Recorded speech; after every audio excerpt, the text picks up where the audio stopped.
without further ado, we can go ahead and get started. So thank you to everyone who's had the chance to jump into the webinar. We're going to be talking about why you need to invest in the physical and mental wellness of your employees. So it's a really cool topic, as Ted and Hans were mentioning earlier. It's a topic on everyone's mind. So we've actually heard this come up in previous webinars as well. And in addition to that, it's something for everyone, right? We all have workforces, no matter what industry we're in, whether we're a fitness center, whether we're a financial institution working in the HR department, where we're the owner of a studio, whether we work in corporate fitness. We all are responsible for employees, and they're ultimately what drives our business. So before we jump into things, probably just a few housekeeping items for you all. The first thing to note is there's a couple ways you can interact with the panelists or with the other attendees here. So the first one being the chat. So this is where we can get a nice dialogue between all the attendees and panelists, have them going on, etc.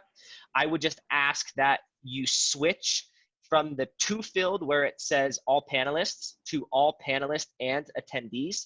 That way we make sure that everyone is going to be receiving your message and they can add on top of it.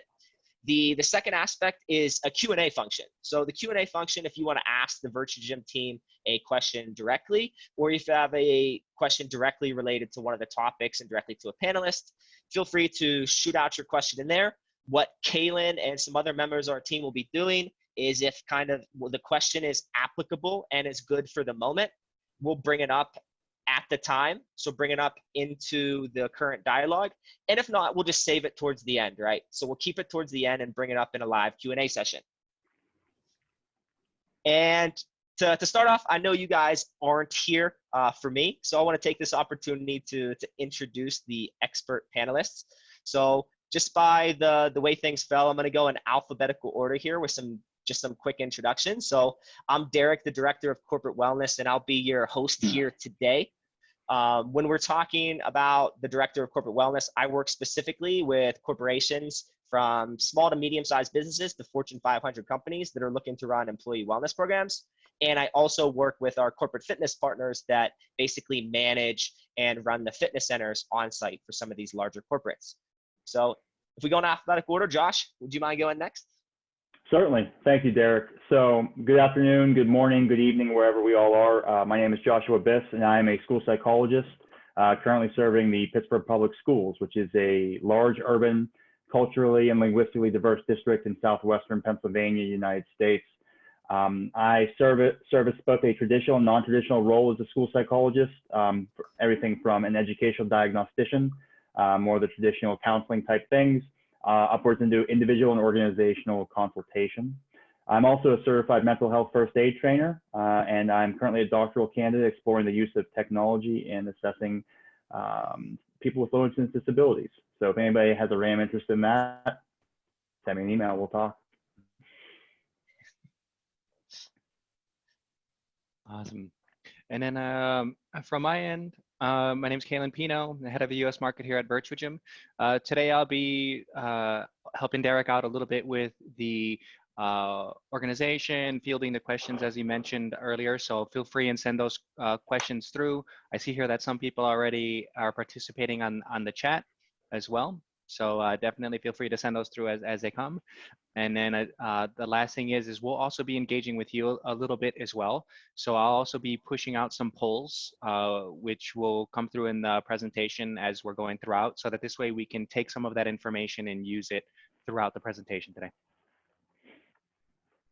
And my name is Dr. Ted Vickey. I am the founder and CEO of Fitwell. I created Fitwell in 1994 for a very unique client, the White House. So I was able to serve for 11 years, serving the health and fitness needs of the president and his staff for that time. I then grew the company, had a number of corporate clients, a number of government clients on the East Coast. In 2008, I decided it was time to live my bucket list because I hadn't had a vacation in 12 years, and sold everything I owned. I moved to Ireland, where I played a lot of golf, but I also earned a master's degree in international business and entrepreneurship, and then a PhD in engineering and informatics, where I looked at people sharing workouts online via Twitter and really learned how important having this big data is when it comes to human resources from the fitness side and also from the health management side of businesses. So I'm glad to be here. Excellent. And of course, we're glad to have you on the panel as well. So I think, Kalen, you kind of did a good segue. I think we're going to start releasing the first poll to the audience now, just to help us out with focusing the rest of the webinar, et cetera. But just to give you guys an overarching view of what will be discussed today. So one key item we're going to be referencing throughout is going to be employee vitality. So it's often a term used in Europe, but we want to make sure that everyone is aware and what we mean by that. I'm going to pass it over to Dr. Ted Vickey. He'll jump into talking about the health hub, et cetera, versus a health club and how we're moving towards a more holistic wellness approach. And then we'll be passing it off to Josh. Josh is going to deep dive into a topic that is very important for all of us at the moment. So we're going to deep dive into the mental wellness aspect and actually talk about the scenario we're going through, as well as some of the strategies we can implement right away to begin working towards that mental wellness of our employees as well. And we'll finish off by talking about how it's not just going to impact those individual employees directly, but also how it's going to impact your direct business results. With the time we have remaining, we're scheduled to go for about an hour. We usually run a few minutes over. We'll probably stay on the line and have a live Q&A session at the end as well for those who are able to stay. So to start off, what is employee vitality? I was even talking to Ted about this the other day. It's a buzzword that some organizations are using, some are not. So a lot of people see employee vitality as basically thinking of employee wellness. So I can certainly tell you that I think Effectory, it's a source that I found. I think they define employee vitality very well. So we know that vitality is about the need for survival, the need to grow, the need to develop. And in employee vitality, it's much of the same. So how do we make our employees lively? How do we make them enthusiastic, passionate about the work they're doing? How do we keep them spontaneous? So they're not just doing their job, but rather they're super engaged, doing their job well.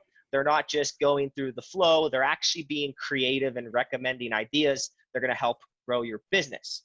So when we talk about employee vitality, we'll focus specifically on physically and mentally because they're super well interconnected. But as Ted is going to mention here, I think in just a few seconds, it goes far beyond just the physical and mental aspect. So I guess, Ted, is a segue to kind of your presentation. You obviously have a impressive resume. You started off Fitwell with basically the White House as a client, which is impressive. I know a lot of what you were working on was rather fitness related, but how have you seen and evolved from maybe a physical fitness aspect to a more well-rounded, complete wellness experience? When I started in the industry back in 1992, the organization that everyone belonged to from a corporate perspective was called the Association for Fitness and Business. A number of years later, they changed the name to the Association for Worksite Health Promotion. So AFB was really Wellness 1.0. AWHP was then really Wellness 2.0. What I'm seeing now is that we're at Wellness 3.0. And when I say that, wellness is, as you can see on the screen, a number of different components. So physical activity is part of the wellness component. And what I'm seeing in the industry, corporate fitness, corporate wellness, even the health and fitness center industry, is that we need to become more of a health hub, not a health club. We need to be more of a holistic approach to our employees' health, not just their fitness. So when I started Fitwell, we would put in on-site corporate fitness centers when an organization had about 300 or more employees on site, because that was the cost-effective way to do things. And we focused on their health. Now, and especially with COVID, what we're seeing is the ability to be more virtual. So I now could run a corporate wellness program virtually. And there are a number of initiatives and a number of programs, if you think about it, look at what organizations like Peloton have done. Look at what organizations like the vast number of corporate and commercial fitness centers like 24 Hour Fitness, like Gold's Gym, like having wellness programs that are available online. Those are the things that we're seeing now that, in my opinion, were on the forefront of happening, but when COVID happened, it made it move so much faster. And I think we all have an opportunity now to pivot and to find a way that we can use this tragedy as part of a way to get our corporate clients, our employees, down the road of wellness and health. So let me give you an example of some of the things that are out there. So my PhD looked at a number of different areas. One of them was wearables and apps. And we all know that you can wear an Apple Watch or a Fitbit watch and collect data that way. That's a great way to even start a small type of a corporate wellness program. But I want to share with you that a week ago, I went out. I was playing golf, and because it was, needing to stay a different away from my playing partners, no carts, so I had to walk. And it was a very hilly course. And in the course of that, I started to have some heart palpitations. So the first thing I did was I looked at my heart rate and actually have a way to do the EKG. So I started collecting that data. We wouldn't have been able to do that 5-6 years ago. And when I was able to go and I went into the emergency room and I showed the physician the data that was collected, they were surprised, one, that I had the wherewithal to do that, but two, that information could be used as part of a solution to the treatment. And that same type of information can be used with your corporate wellness providers. Now, one of the things that they asked me to do was to drink more water. And I have this interesting water bottle. It's called a Hydrate, and I don't make any money off of talking about them, but it's something that I find so interesting. So I put in how many ounces of water I needed to drink per day. There's a little tube in here, and what it does is, and you'll see it blinking here in a couple of minutes, it'll blink every time I need to drink more water to keep me on my road to hydration. So there are a number of tools, apps, and wearables that you within the corporate HR field can start to use, can start to implement to help your employees down that road of better health and wellness. If you look at the screen, wellness, there are a number of different ways that you can define it. Some have an 8 model, some have 5, but the one that we've adopted for this exercise today is the 8 model. So we're seeing a lot of corporate wellness providers looking at these 8 components. Now, physical and intellectual and the spiritual side are the ones, well, not spiritual, that's probably one that corporate America is still not going to really be involved with. But from a physical, from a mental, and Josh is going to talk about that later, these are the areas that are going to be very important. So Derek, you can do the next slide, please.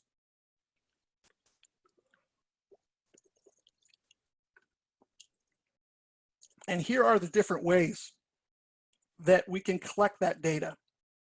Now, imagine this. Right now, if I am managing the on-site fitness center for Twitter, for example, I can collect all of the employee data. And it's third party, so Twitter as a company is not going to see that data. But it becomes very difficult for me to see all of this information in one fell swoop. So what we're seeing now are companies with the ability to pull up a dashboard of all the employee data when it comes to health. So all of this collected data that's out there, right? In late or early 2010, Under Armour spent $750 million on acquiring 3 different apps. And the reason that they did that was because of the data. In fact, Kevin Plank, the CEO of Under Armour, says that data is the new big oil. And it's actually pretty true, because why did Under Armour want that data? Well, one of the reasons was that Under Armour knows how long that their sneakers will last. And if they're tracking somebody like Derek and his running, when it comes time to replace the shoe, guess what? Derek gets an email. a coupon suggesting that it's time to buy a new pair of shoes, and hopefully they'll purchase Under Armour. So that's just one example of how a company is using this data to help them do what they do, which is to sell more product. But that same type of model can be used when it comes to our employee health. So we can create a dashboard that shows a number of different things. It could be a step challenge. It could be a hydration challenge. It could be a mental challenge of, are you taking care of yourself mentally? So what's of interest here is where we're going as an industry, where Wellness 3.0 is going. And Derek, quite honestly, I have not been as excited to be part of this industry as I am right now, because where we're going is a new frontier, but it's going to be very exciting to see how we're using all this information to be able to make a difference in the lives of those that we have the pleasure to serve. Excellent. And Ted, I have two follow-up questions for you, if you don't mind, based upon that. I think we all agree it's definitely interesting times. So if we think about what you had just said, and basically about how everyone's moving towards a more holistic approach. So I think what we're going to see is a lot of people are more focused probably on the physical aspect, or kind of the fitness aspect. And even within that realm, I think that not a lot of people are taking advantage even of the opportunity specifically in fitness. So I know we've had good conversations before. You mentioned like sleep, etc. Are there any specific things related maybe to the physical aspect that you think even those who think they are doing well need to start considering? There's an example that I've used in a number of my talks, which is when I was at the White House, and we'll say 1995, if I had a member of the fitness center come in and say, I really don't feel like exercising today. Well, as a personal trainer back then, I probably would have made up some sort of excuse on why they didn't think they needed to work out today. But today, I can be very, very specific, and I can say, okay, Derek, let's take a look at why you might be like that today. Well, based on the information that we collected last night, it seems like you had a dinner that was a little bit higher in the carbohydrates than you usually have. Then you had a cappuccino at about 9 o'clock, and because of your DNA test, we know that you don't process caffeine as fast as most people do. And if you look at the sleep indicators, you fell asleep later. It took you a longer time to fall asleep. And during the night, you never got into the REM sleep that we really wanted to get you into, and you got up late. So it makes total sense to me today why you don't feel as though you could work out. So having that information, being able to be that specific with somebody, is going to be very, very important when it comes to finding a solution to how to get people healthier. The model of becoming healthy hasn't changed in the last 50 years, right? It's to move more and to eat less, if you really break it down to that.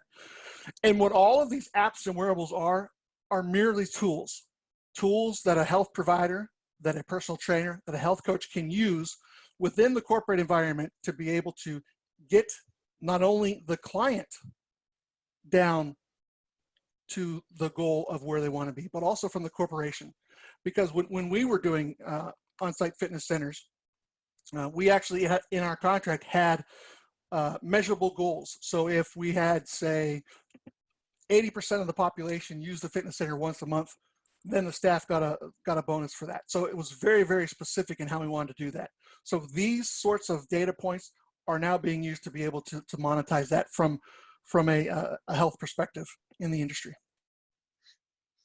Excellent. So if I'm understanding that correctly, you think one of the key aspects is first utilizing some kind of softwares, products, services, et cetera, that are going to bring transparency to kind of this holistic wellness picture.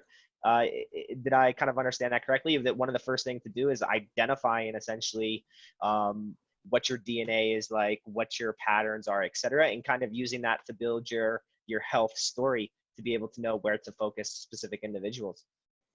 Sure. And I know a lot of corporations are going to be concerned with collecting all this information, which is why my company existed, because we were that third party. We were collecting that information. Our client would never see that information. So we could give that back demographic report saying 30% of your population have high blood pressure, 20% smoke, 15% are overweight. So we would use that information to help the employees of that corporation live a healthier life. Now, why did the corporation do it? Well, down the road, a couple of reasons. One, it would decrease healthcare costs, but two, it would create an environment of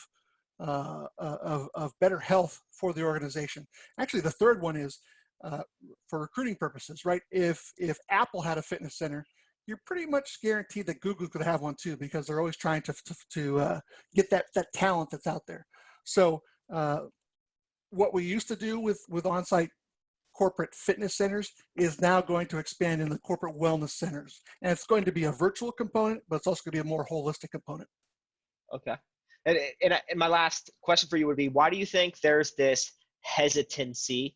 Because if you talk to people, a lot of people will say they will have a physical component to their employee wellness programs, but not a lot of people necessarily have the mental component. So I guess from your perspective, what is the hesitation? Everyone kind of knows they need this holistic, but a lot of people are still stuck there in kind of that physical element. Well, the physical element is probably the easiest one to do, and it's been around for the longest time. But if you go back to that prior slide where we look at the 8 components of wellness, I don't think that we're at a point now where, as an employee, you're going to suggest to your employer that you have mental health challenges. I don't think that you're going to suggest to your employer that your intellectual is not where it needs to be. The spiritual side, I don't think, at least in the States, we're not ready to bring in spirituality into the workforce. Perhaps sometime soon it could happen, but if you look at this picture, the physical, as I said, was very easy to do. But the other ones are a little bit more challenging. So that's the hesitation. Part of it is just a part of the education of where we need to go with this. It's not an overall holistic wellness approach isn't just physical. It isn't just physical and nutrition. It's a combination of everything. And Josh is going to talk next about the mental side of it. And in addition to sleep, the mental side is really where I see the corporate market going. No, that's excellent. I think you're exactly right. As far as there's definitely a hesitancy in some of those categories, those dimensions for the reasons you bring up. Before we pass it over and actually deep dive into the mental wellness aspect, I was curious, Kalen, you administered a poll a few minutes ago where we were asking people questions related to mental health. So could you maybe share some of the results that you found in that poll? Yep, definitely. So when we ran the poll on the results was actually very interesting in order to take a look. So the first question that we asked was, our organization and staff is specific, our organization has staff specifically dedicated to, and then you had the ability in order to select physical wellness, mental wellness, both physical and mental wellness, or none of the above. And so the results were for the top choices were tied. So physical was 38% of the total respondents, and then both physical and mental was the other 38% of the respondents. And so that was one component of it. So what's interesting about this is that if you take a look at it, most organizations are doing something for physical. That's 76% of the total respondents are have their staff specifically dedicated in order to help the physical wellness. So that was one piece. The interesting 2 pieces that were interesting is that 17% of the respondents said that they don't have any resources in order to be able to, or staff to be able to address these things. But for me, the biggest surprise within here is that 54% of the respondents, so more than half of the people don't have staff in place in order to address the mental wellness. And there was another question that, when you take it into consideration, really makes it even more shocking. So the question was about I personally have found the past few weeks/months to be mentally challenging. And in that response, 83% of the respondents said that they found this time to be mentally challenging. And so when you look at both of the answers together, it's really interesting to see that 83% of the respondents are struggling a bit with some of the challenges from COVID, but 54% of the respondents said that they don't have any staff dedicated in order to serve these needs. So for me, that was one of the interesting things that came up out of the poll when I was just reviewing it. No, excellent. I think that is also very interesting. And I know that I had a sneak peek and spoken to Josh about what our kind of anticipated responses were to the poll. And I think that's kind of in line with the topics that Josh will be discussing regarding, having access to support, what they're going through right now, and potential stigmas of mental wellness. So I think without further ado, Josh, if you don't mind, I'll pass it over to you, the expert, to talk about the mental illness aspect. Let's do it. All right. So we're going to be discussing, as Derek just mentioned, mental wellness in the age of COVID-19, because this is something that, Derek, if you feel, please go ahead and move to the next slide. This is something that is unique in our current scenario because, the last time something on this scale occurred was roughly the Spanish flu in 1918 or so. This is something that's also unique because it's affecting every community, every socioeconomic status level. Of course, things can differ, but generally speaking, everybody's affected in some respect, right? It's not targeting a specific demographic here. So what we want to accomplish today is to provide basically an understanding of how it can impact both individuals and groups, as well as basically what kind of stress mediation strategies can we put in place either personally or at an organizational level to allow us to really have an effective and healthy workforce. So I want to start just briefly by addressing chronic stress. When we look into, mental health was alluded to earlier as kind of, mental wellness, mental vitality, whatever buzzwords we want to associate with it. It's moving into the forefront of the cultural lexicon, which is great. But we're not there yet. So hopefully this will continue with that. Now, what I want to start with, again, was the chronic stress. Looking at acute versus chronic. So what is that? Well, you can see the definitions are here, and they're rather straightforward. Acute stress, discrete beginning and end. An example of that, something I think we can all relate to, criticism from a supervisor. Your boss, really gives it to you, and the criticism is less than constructive. That can be a brief moment of acute stress. But again, that happens and then it's over. And most of us are resilient. We bounce back. We're okay. Something a bit more significant, a burglary. A bit more significant, but still that's acute because it happens and it's over. Chronic stress, which is more so what's happening with the COVID situation, is something that occurs suddenly, similar to acute, but it causes us to be constantly alert. This is something that we can't get away from. It doesn't have that discrete beginning and end. It's not that quick event. So for example, if we go back to the criticism from a superior, for me, I'm sure that some of us, if not many of us, have had someone in a leadership role that was, for lack of a better term, a toxic boss. That is more so chronic stress. That is prolonged, it is ongoing, and it may cause you to be in an elevated state of alertness.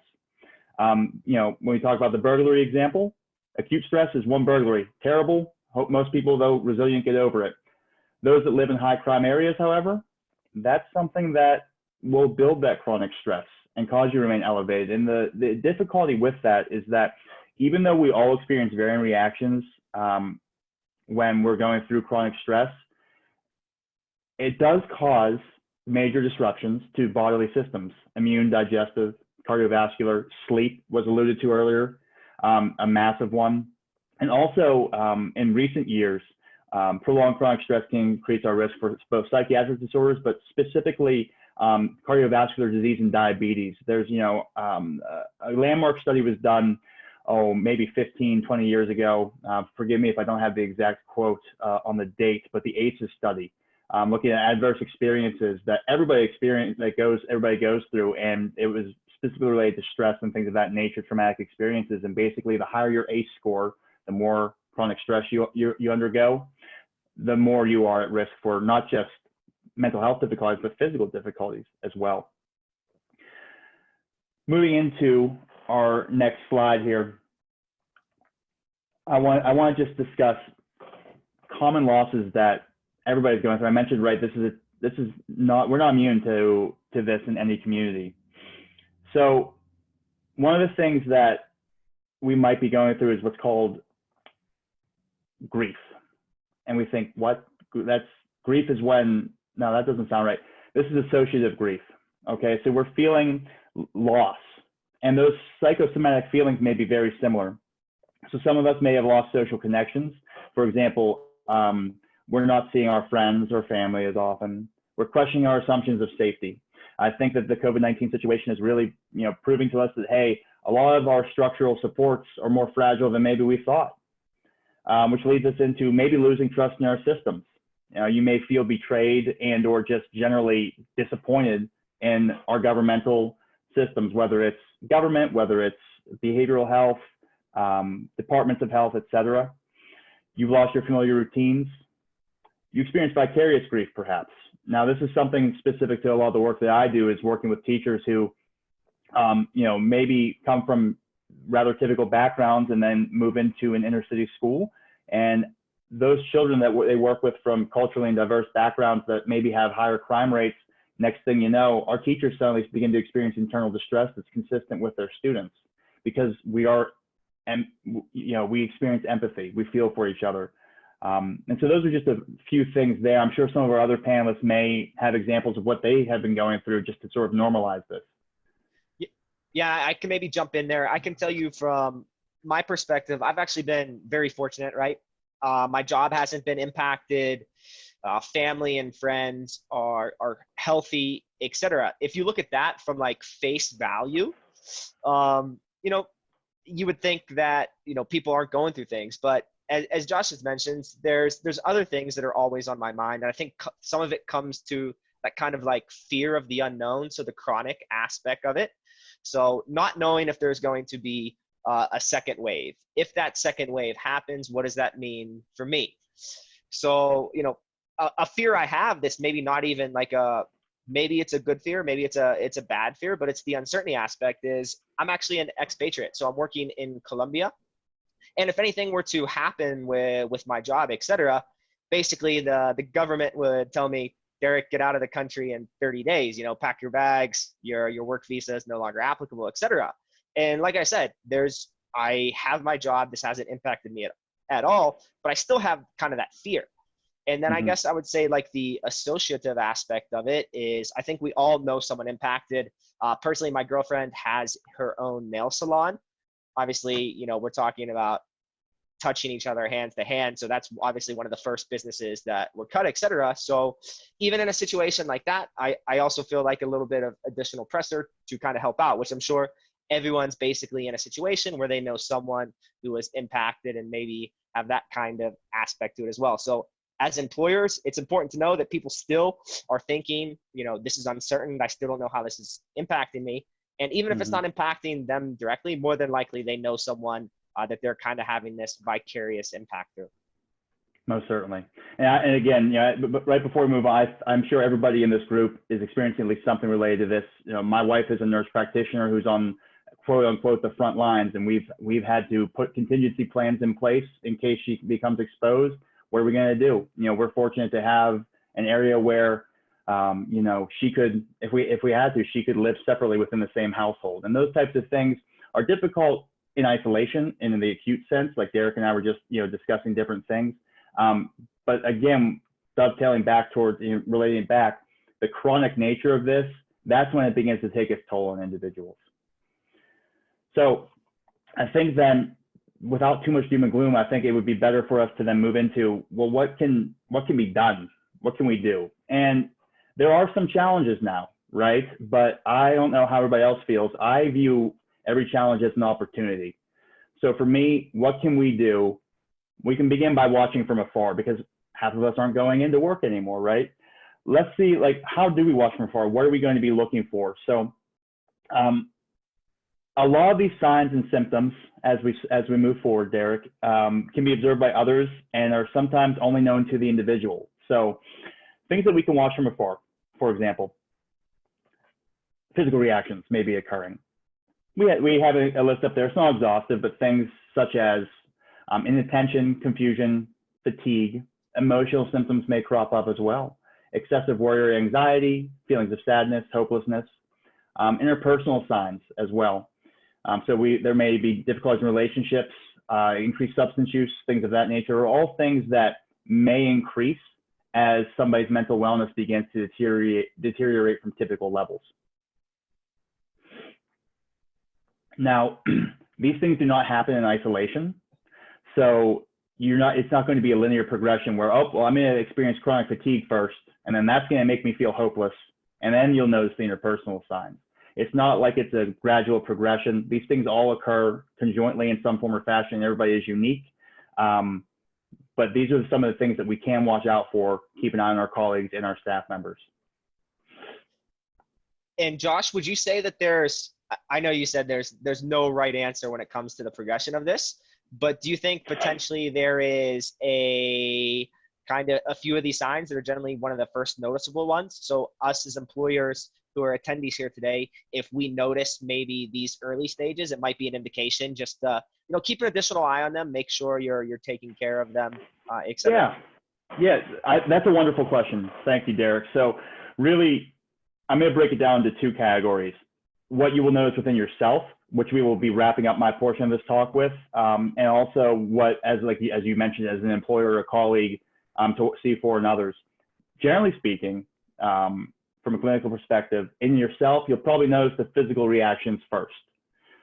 Just to give an example, myself, I know when my chest gets tight or I get a headache, there's probably some anxiety going on. I know that because I've worked on that, but that's generally that initial reaction. Those somatic complaints are the first thing that we notice. We're sensitive to those as individuals. Whereas from afar, which is what we're talking about now, you're more likely to know some of the interpersonal signs, some of that irritability, the relationship difficulties, again, the substance use. Those are the things that you may notice that, hey, something might be off here, and that may trigger you to do some individual investigation. I hope that answered your question, Derek. Most certainly does. Most certainly does. Fantastic. So moving into, but how do we watch is the bigger question. So yeah, now that we know what to look for, what are we going to do? Well, as Ted alluded to earlier, you're not going to be getting a ton of people who are going to be self-disclosing their mental health difficulties, but some will. And also there's, depending on where you're at, there's, you can't exactly go around polling and asking everybody, hey, do you have depression? It's not going to work. So being aware, though, of anybody that does have existing mental health issues is key. Providing something along the lines of, virtual office hours to provide a safe way for people to come in and connect with you. And also virtual social connectedness for all staff. I've seen people do, just virtual get-togethers. Some people call them virtual happy hours. Some people call them virtual outings, whatever you want to call it, just to allow for you to gain a sense in this time when you're not able to walk from desk to desk, from building to building, and with whatever industry you're in. This will allow you to watch from afar. And specific to that last one, virtual social connectedness for all staff, when we maybe have like a virtual outing, what that also allows you to do is screen your employees to say, hey, I've noticed Derek hasn't come to our 3 virtual social connectedness, our social outings. Derek hasn't shown up. So maybe I need to go to him specifically. Maybe there's a reason why he's not showing up. Maybe he just doesn't want to, or maybe something else is going on. So it also provides you with a gauge of where you're at with some of your staff members. Now, that's how to watch from afar, but what about individually while you're here? That kind of thing. What strategies can we use to assist both ourselves and others? Well, as a leader, creating a climate of support, providing our staff with access to support from whether it's a crisis responder, mental health professionals, things of that nature, supporting a culture of comfort, so asking for that help, asking them for a break, making that a part of your workplace culture, that's okay. You're allowed to ask for help if you need it. If you really need a break, if you're going through something, you let us know and we'll work with you on it. Number 3 is massive. Being aware of the potential stigma of any staff trying to access any employee assistance you're providing. I mean, that is huge right there. Having any type of mental health staff and leadership available via those regular office hours like was discussed, as well as, you know, we kind of just touched on it, those non-work related virtual connections. They serve 2 purposes. They create that climate of support, so, you know, which will allow for all of these things to be successful, but it also allows you to screen your staff as well. Now, I did want to just touch on any like recommended and any things that we could maybe do to increase, you know, workplace productivity when it comes to the mental health support. Maybe we don't have somebody on staff for that. One of those things that might be useful, and I'm going to send this to Derek to include in a blast after this is over, is the use of, you know, employee training. No one expects you to become a psychologist, but there's something, one of the things that's very useful is mental health first aid. I'm sure most of us are familiar with physical first aid, CPR, all that kind of fun stuff. But there's mental health first aid, and there's actually a very strong program that originated in Australia, has now grown worldwide, that has an adult focus and actually has workplace specific modules. So it's something, I mentioned I'm a mental health first aid trainer. I mostly work with the youth mental health first aid, but it's something that can be done both in person, which maybe is an option here at some point in the future, you know, but is actually moving now from an 8-hour in-person course to a 4-hour Zoom type course or Teams or any type of webinar course, and a 2-hour asynchronous learning on your own type thing. So there are options that will then equip your staff to both have a basic understanding of mental health and then also provide them with the tools, most importantly with the tools and the resources to take action for both themselves and others in gaining support. Yeah, that's great, Josh, because what we'll, as you had mentioned, we'll be able to, I'll get the links from you. I can share it with everyone as well. But I'm curious to know for you, I also think from my experience, I've also seen that there's a bit of a potential stigma regarding, you know, mental wellness, et cetera. I was curious, I guess it's a question, and then it's also to open up to get thoughts, et cetera. But so why do you think there is such a stigma? You think it's something that's like cultural, societal, et cetera?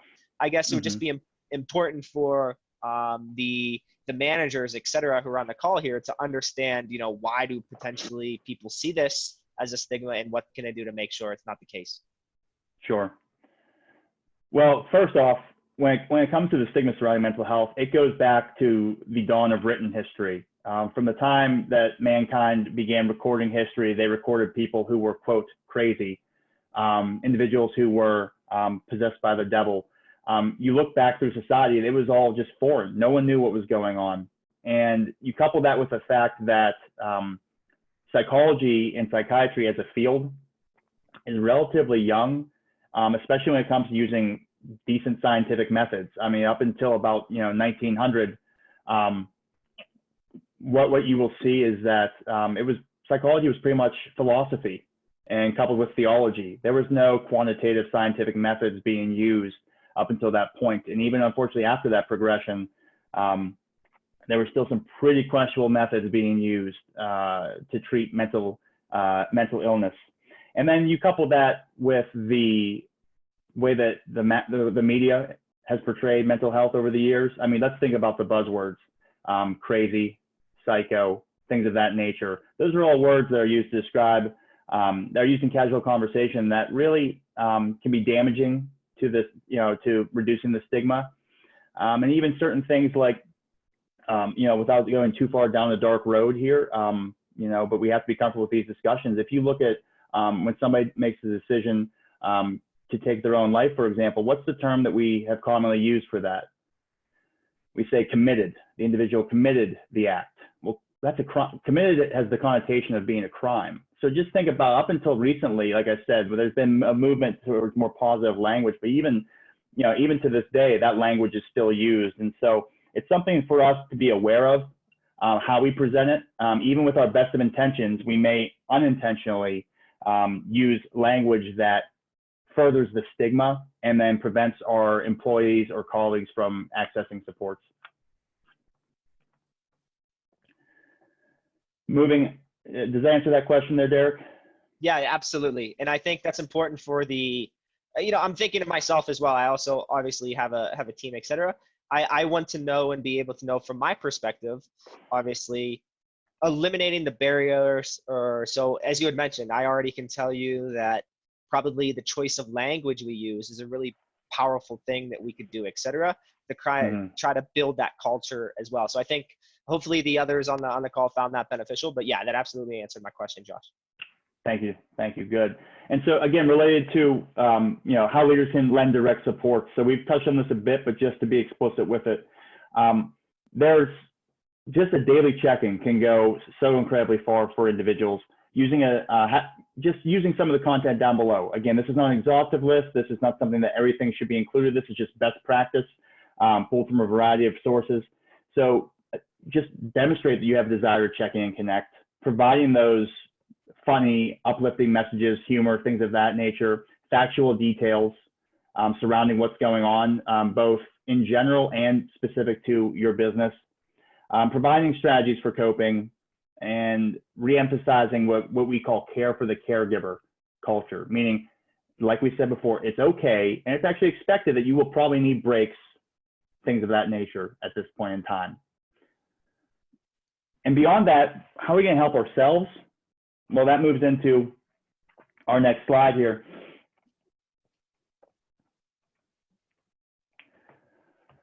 Let's create a structure and routine for our day.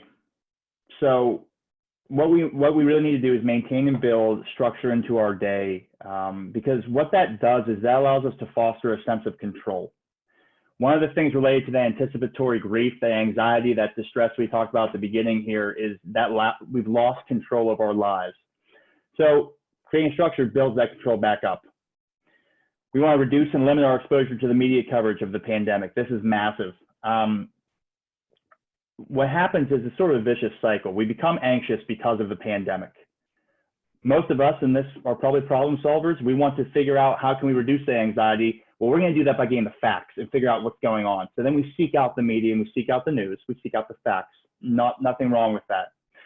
The problem with that is if we do that constantly, if we do it frequently, that then fuels the anxiety, and that comes back around. So then we're in this vicious circle: anxiety, fact seeking leads to anxiety, back and forth. And that just increases your distress. Physical self-care as well, helping yourself, things along the lines of taking breaks, eating as healthy as possible, exercising with what you can. Again, I keep, sleep was mentioned earlier, but sleep is critical, getting that sleep. And again, that sticks with your structure and routine, keeping something consistent. And maintaining your social connections, making sure that,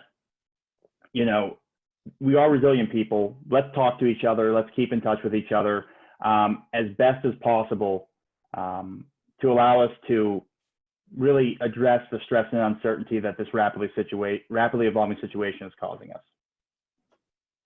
I think that's really awesome, Josh. And one thing I think I find interesting is Ted and Josh, you both talked about similar initiatives or similar buzzwords focusing on like sleep, et cetera, just as an example. And I think that really drives home the point that wellness is holistic, right? It kind of hits on, you do something physically, it's going to help your mental wellness. It's all connected into the central hub, as you would say. Ted, I had a question for you, Ted, just curious. So you're a man with many hats, so to speak, founder of a business, professor, TED Talk presenter, et cetera. What have you done personally? I guess maybe have you changed any specific ways or processes you do things to maybe just make sure you're lending direct support either to your employees, to the students, et cetera? There's really two things. The first is taking care of myself, right? Like Josh said, allowing myself and to understand that, as much as I think I'm Superman, I get stressed over what's going on right now.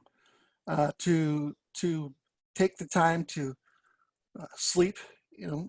Many of us now don't have when to be up at 9 o'clock to be in the office. So if I sleep till 10, that's okay. I'm doing what my body wants me to do. And eating eating healthy. I think this whole experience over the last 2 months has taught me that if I eat at home, I can control the portion sizes. I could control what's going into the foods, eat less salt. So I think I'm going to leave all of this, and I don't want to say we're going to go back to the way it was, but I'm going to leave what has been going on with a healthier personal outlook on life. I take 20 minutes during the day now and I meditate. If you would have asked me 6 months ago, I'm not going to meditate during the day. That doesn't make sense. And I also have learned that I'm going to work less. I'm going to enjoy, I live in San Diego. I'm going to enjoy walking on the beach and doing those sort of things. Whoever came up with the notion that it's 5 days a week for quote unquote a normal work day? Well, I'm going to make it 4. And I think I'm in a position where I can do that. And I would challenge and suggest that if anyone else could do that, then feel free of doing that. Now, when it comes to my students, understanding a couple of things. One is that they're much younger than I am, and this is probably the first time that they've been through some sort of crisis. I'm of an age where I've been through 9/11. I mean, I was at the White House the day that it happened. So trying to take what I learned from that experience and bringing it to the classroom. This past semester, we actually switched from a grading perspective of ABC to pass-fail. And it allowed the students to choose if they wanted to decrease their stress towards a grade to do that. I have always been a stickler for late work. If you don't turn in your assignment on time, you get no points. Well, I have a little more grace this time. I understand that maybe the reason the person's not turning in their work on time is because they're home in the fetal position, stressed out, worried about where they're gonna get their next paycheck. I had to think about those things prior to all of this happening. Even the stress of students taking courses online, it's a totally different dynamic. It is not, you can't just stand in front of a camera and talk for 45 minutes and lecture like you may have in a classroom setting. It's a lot different. So although I have been teaching for 5 years online, I had some students that were brand new to it. So really, it was me becoming more aware of not only myself, but also what the students needed. That's how I affected the last 2 months. No, that's excellent. I think this could be a good segue too. So what you both focused on was it basically all starts with caring for yourself, right?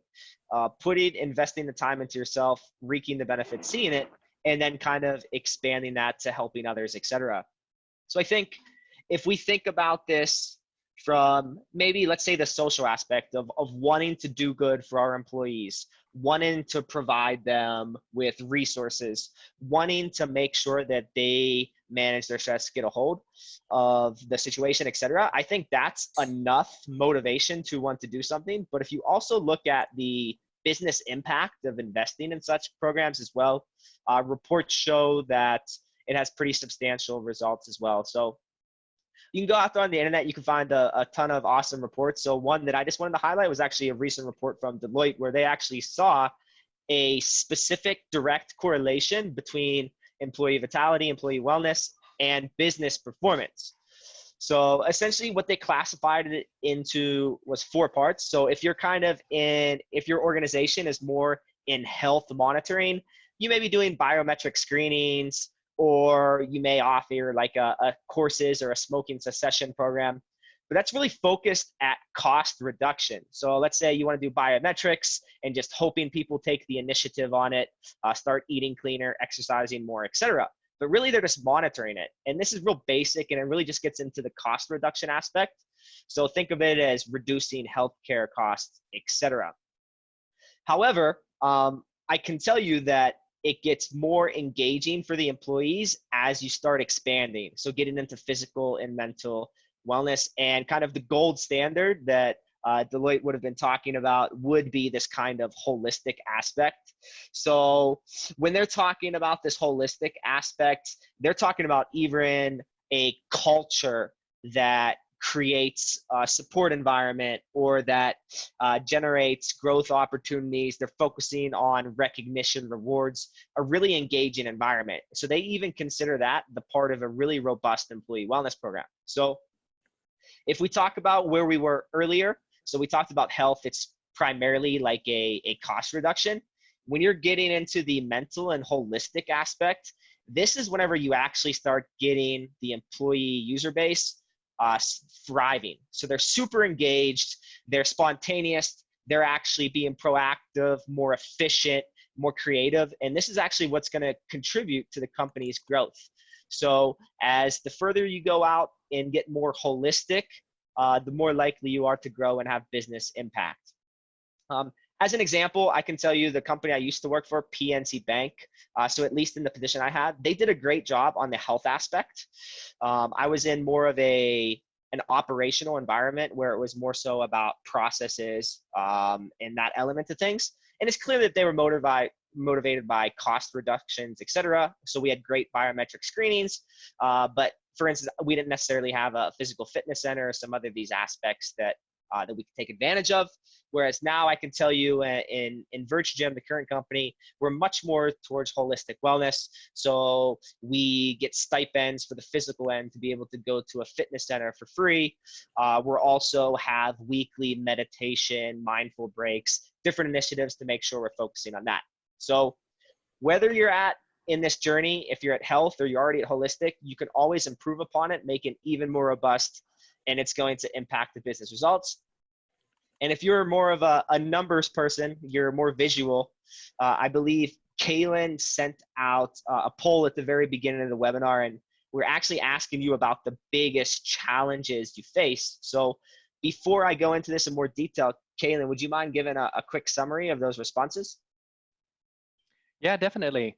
So we sent this one out, and the question was, as an organization, our biggest HR challenge is, and then you guys were able to go through and select from a couple of different options that were in there. And the number one item that came up was training and development strategies. So that was number one.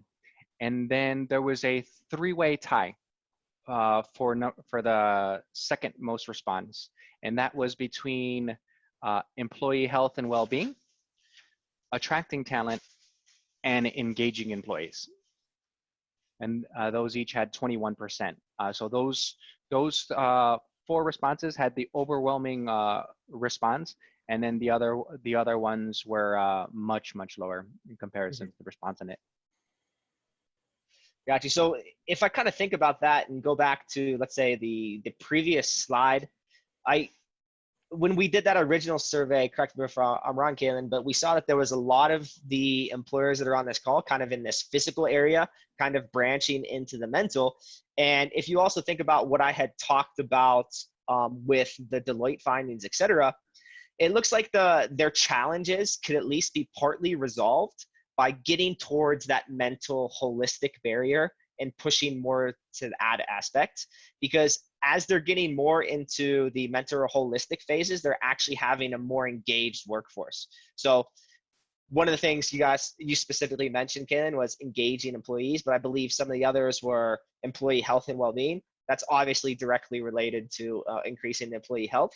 But maybe some of the ones that aren't as directly thought into it, even if you think about training and development strategies, if you want someone who is not just coming into a position to just do the job and walk out when the time's over, but you're actually truly trying to develop someone, train them, have them eager to learn more, taking a proactive approach, I think that's a huge benefit of employee wellness program. And specifically related to what you've been talking about, you have that more engaged employee, you're going to have productivity costs go up. So imagine if our businesses we're seeing a 20% increase in results. Imagine if, because we were training and developing them properly, the employees saw that they were being invested in by the organization. So guess what? You have to recruit more because of your life cycle of the employees there are longer. And you also minimize your retention costs as well. So hopefully you see the direct correlation between those. I know we still technically ran over time, but we're going to leave the meeting open for at least probably about 10 or so more minutes. I see that we already have some good questions in the chat. So what we can do is go to a live Q&A session if the panelists are available. And what we'll do is we'll even allow some people to raise their hands and come in and ask you questions specifically. Derek, I was going through the questions and I saw that Iffy from the Philippines had a question. So Iffy, if you're still here, I'll be your kuya. I'll help you out right here. So one of the assignments that my class just finished, a class on disruptive health technology, did exactly what you're talking about. We created, or not me, but they created an online PE class that could be taught over Canvas, over a learning management system. So if you're interested in getting a copy of that, the reason we did it was we wanted to give it away for people that wanted to, have a PE class for schools. Get a hold of me, my email, and I'll make sure you get a copy of that. I just turned it in on Friday. There was another question I think might be good. It might be good for maybe Josh or Ted.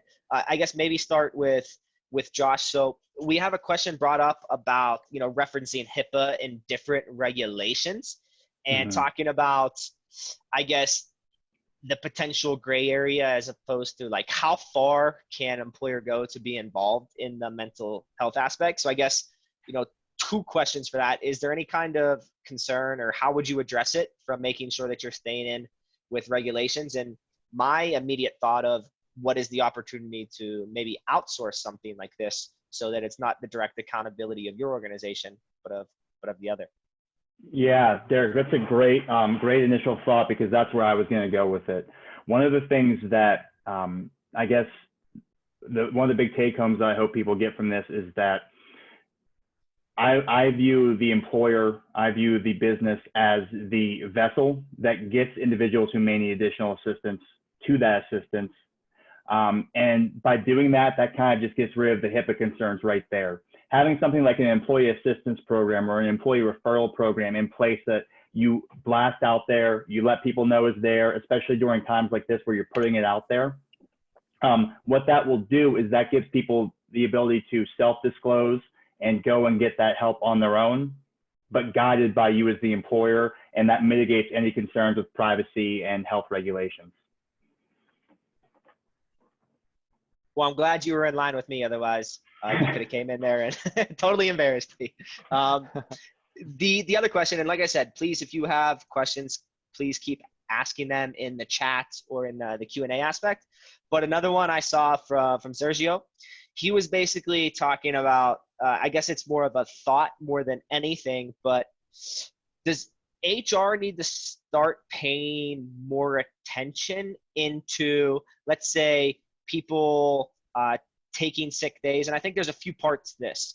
Potentially people who come in when they are sick and not willing to take those sick days, and kind of making sure that people are taking their sick days when they're sick, making sure there's a culture where they're able to take the sick days. It's not going to impact business results. You're invested in their health, et cetera. So it's more so a futuristic state of HR, if you guys think that's going to become something that's more prominent.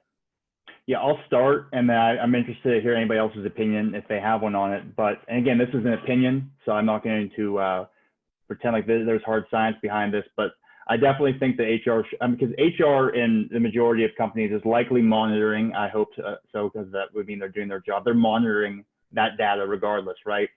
And so if you come at it from a positive, proactive, rather than a punitive stance, and get in front of it with employees, then that will aid in, like we discussed earlier, creating that culture of comfort, that culture of openness in your workplace.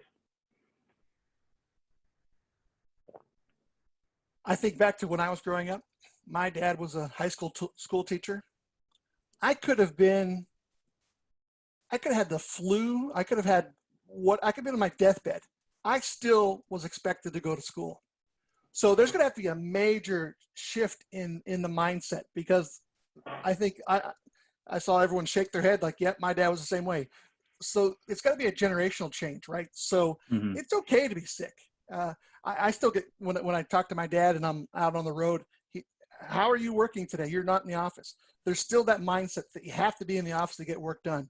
So we've got to change that, because I think one of the things that COVID has proved to us, and I think it's going to change, is you don't really need to be in the office to get your work done.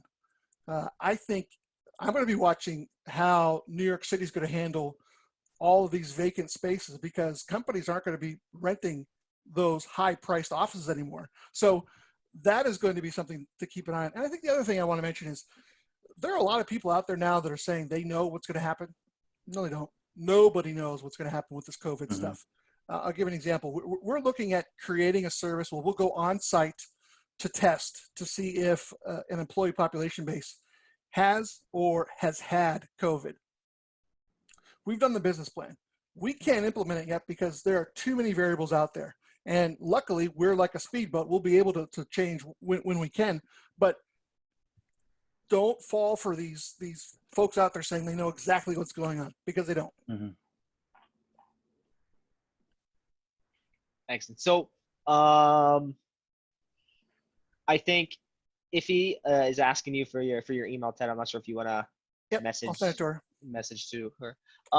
Other questions, definitely want to use this time for you guys to ask the expert panelists. Feel free to raise your hand if you want to answer or ask a question rather live, and we can bring you in and you can ask it directly as well.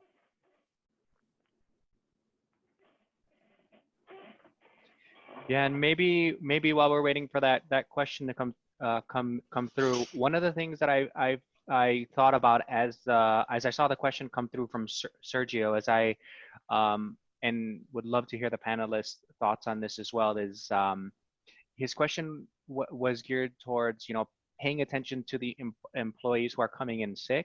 One of the things that I think we've been hearing come up as well within the last presentation, and also just in conversations with other facilities like the gyms and studios that we have, is the fear of their employees to come back, when even if the government says it's okay in order to reopen, and how an organization should be handling those discussions as well with their employees. Joshua or Ted, do you guys have any opinions and on what and tips maybe on how an organization can get ahead of that conversation as well?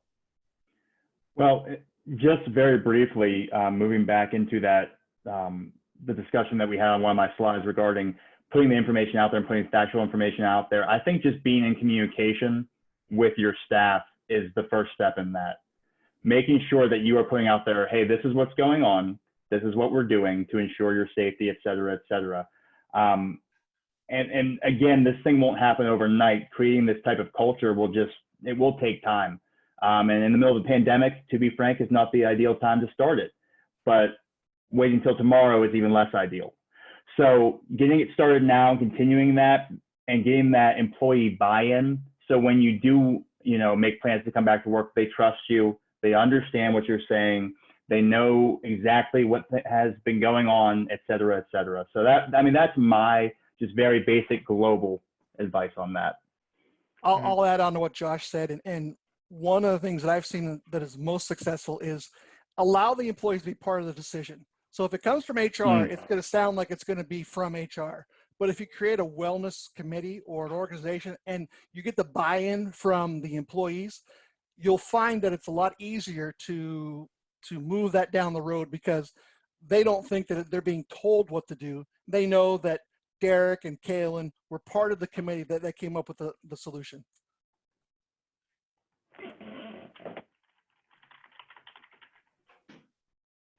And it looks like Derek must have paid Sergio for having us on the panel, because he called us expert panelists. He's talking about Josh.